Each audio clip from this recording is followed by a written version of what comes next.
வணக்கம் திரு ரவீந்திரநாத். +2 மற்றும் SSLC தேர்வு முடிவுகள் வெளியாவதில் வழக்கத்தை விட இந்த ஆண்டு கொஞ்சம் தாமதம் ஏற்பட்டிருக்கு. இதை நீங்க எப்படி பாக்குறீங்க? +2 தேர்வுல முடிவுகள் காலதாமதம் ஆனிச்சுனாக்க உயர்கல்வியில மாணவர் சேர்க்கை செய்யறதுல மிகப்பெரிய சிக்கல்கள் உருவாகும். குறிப்பா பாத்தீங்கன்னா மருத்துவக் கல்வியில சேர்ந்தவங்க பல பேர் பொறியியல் கல்லூரியில சேருவாங்க.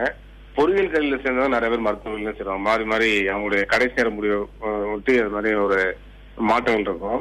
அப்ப அதே மாதிரி ஏற்கனவே சொன்ன மாதிரி பாத்தீங்கன்னாக்க அந்த மறுத்திருத்தல் கூட்டல் இந்த மாதிரி பிரச்சனைகள் நிறைய இருக்கு. மருத்துவ கல்வியில கூட அந்த டோட்டலில மதிப்பெண் மாதிரி ரேங்க் மாறதெல்லாம் இருக்கு. அதனால இது ஏராளமான நடைமுறை சிக்கல்கள் உருவாக்கும். அதுல முன்கூட்டியே தேர்வு முடிவுகள் வெளியிடுறதா சரியான ஒரு போக்கா இருக்கும். ஆனா இந்த இடம் காலதாமதமானது ஒரு பிரச்சனைக்குரிய விஷயமா தான் நான் பாக்குறேன். இல்ல நிர்வாக ரீதியாக சில சிக்கல்கள் இருக்கு அப்படின்னு நம்மளால பார்க்க முடியாதா? தேர்தலுக்காகவும் அரசு அதிகாரிகள் தயாராக வேண்டிய ஒரு சூழல், அதற்காகவும் நிர்வாக தரப்புல அவங்க தயாராகிட்டு இருக்கிற போது அந்த தேர்வு முடிவுகள் சற்றே தள்ளி போக வேண்டிய ஒரு கட்டாயம் ஏற்பட்டிருப்பதா நம்ம புரிஞ்சுக்கலாமா? இல்ல எல்லா நேரங்களிலும் ஏதாச்சும் ஒரு சிக்கல் வரதான் செய்யும். இதெல்லாம் ரொட்டீனா நடக்கக்கூடிய விஷயங்கள். மருத்துவக் கல்வி மாணவர் சேர்க்கை, பொறியியல் கல்லூரி மாணவர் சேர்க்கை, +2 மாணவர் தேர்வு முடிவுகள் இதெல்லாம். அதனால +2 ஆசிரியர்களை தேர்தலில் அந்த பணிகளை ஈடுபடுத்துறதுலாம் அவ்வளவு நல்லதா எனக்கு தெரியல. அதனால யாரெல்லாம் பேப்பர் திருத்துறாங்களோ அவங்களுக்கு இந்த பணியில தான் இருக்கிற மொழியா அவங்களுக்கு தேர்தல் பணி கொடுத்துருக்கோம். அதனால காலதாமதம் சொன்னாக்க அது ஏற்புடையதா எனக்கு தெரியலங்க. இப்ப தமிழக அரசு அதிகாரப்பூர்வமாக தேதியை அறிவித்து விட்டது. மாணவர்கள் எப்படி தயாராக இருக்கணும்? ஏன்னா அகில இந்திய அளவில் நடக்கக்கூடிய தேர்வுகள் இப்ப நுழைவுத் தேர்வு இருக்கா இல்லையா அப்படிங்கிற அடிப்படையில் இன்னைக்கு உச்சநீதிமன்றம் தீர்ப்பு வழங்க இருக்கிறது. வெளிநாடுகளில் படிக்கக்கூடிய மாணவர்களும் இருக்கிறாங்க. ஒரு கல்வியாளரா மாணவர்களுக்கு நீங்க வழங்கக்கூடிய யோசனை என்ன? தேர்வு முடிவுகள் சற்றே தள்ளி போகிறது, அவர்கள் எப்படி தயாராக வேண்டும்? இந்த முறை ஒரு சிக்கலான பிரச்சனை. தீர்ப்பு எப்படி அமைய போகுங்கிறது தெரியல. ஒருவேளை நீட்டு தேர்வை எல்லா மாநிலங்களுமே ஏற்றுக்கொள்ள வேண்டும், தமிழ்நாடு ஏற்றுக்கொள்ள வேண்டும் நிலை வந்துச்சுனாக்கா அது பல்வேறு சிக்கல் உருவாக்கும். ஏன்னா சில பேர் தனியார் மருத்துவங்களில் சேரலாம், இல்ல தனியார் நிகர்நிலை பல்கலைக்கழகங்கள்ல சேரலாம் கூட நினைச்சிருப்பாங்க. பணத்தை கொடுத்து சேர்ந்தலாம், எந்த கல்லூரியா இருந்தாலும் மருத்துவக் கல்லூரி சேர்ந்தலாம் நினைச்சிருப்பாங்க.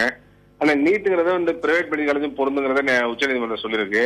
அதே மாதிரி நிகர்நிலை பல்கலைக்கழகம் வரம்புக்குள்ள வர்றப்ப நீட் எழுதலைன்னா இந்தியாவில எந்த மருத்துவக் கல்லூரியிலும் சேர முடியாது.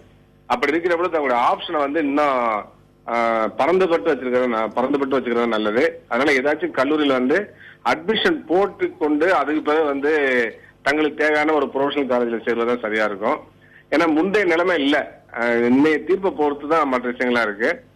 அதனால வெளிநாட்டுல படிக்க விரும்புறவங்க பாத்தீங்கன்னாக்க இந்திய மருத்துவ கவுன்சிலால் அங்கீகரிக்கப்பட்ட மருத்துவர்கள் தான் சேரணும். இல்ல என்று சொன்னால் அங்க லட்சக்கணக்கான ரூபாய் செலவு பண்ண வரும். இந்திய மருத்துவ கவுன்சில் அங்கீகாரம் இல்லாம படிச்சிருந்தாங்க. அதனால இந்தியாவில பிராக்டிஸ் பண்ண முடியாத நிலைமை ஏற்படும். அப்புறம் வெளிநாட்டுல போய் படிக்கிறவங்க ஒரு விஷயத்த முக்கியமா நினைவில் வைத்துக் கொள்ள விஷயம் என்னன்னாக்க, இந்தியாவில ஸ்கிரீனிங் டெஸ்ட் ஒரு டெஸ்ட் இருக்கு. அந்த ஸ்கிரீனிங் டெஸ்ட்ல பாஸ் பண்ணாதான் இந்தியாவில பாஸ் பண்ண பிறகு ஹவுஸ் சர்ஜன் பண்ணாதான் பிராக்டிஸ் பண்ண முடியும். அப்ப ஸ்கிரீனிங் டெஸ்டே இப்ப ரொம்ப டஃபா இருக்கு. அப்ப அதுக்கெல்லாம் ஸ்கிரீனிங் டெஸ்ட் டஃபா இருந்தாலும் நம்ம என்னால எழுத முடியும், பாஸ் பண்ண முடியும், அதுக்கான கடின உழைப்பை ஸ்பெண்ட் பண்ண முடியும் நினைக்கிறவங்க மட்டும் தான் வெளிநாட்டுல போய் மெடிக்கல் காலேஜ் சேரணும். அப்படி இல்லைன்னா லட்சக்கணக்கான ரூபாய் செலவு பண்ணி திரும்ப ஸ்கிரீனிங் டெஸ்ட்ல திரும்ப ஃபெயில் ஆகி டாக்டரும் ஆக முடியாது, வேற படிப்புல படிக்காத நிலையில அவங்களுடைய வாழ்க்கையே பாதிப்புடைய நிலையில நிலை ஏற்படும். அதனால இதுல எல்லாம் கவனமாக நிதானமாக யோசிச்சு முடிவெடுக்கிறதா சரியா இருக்கும்னு நினைக்கிறேன்.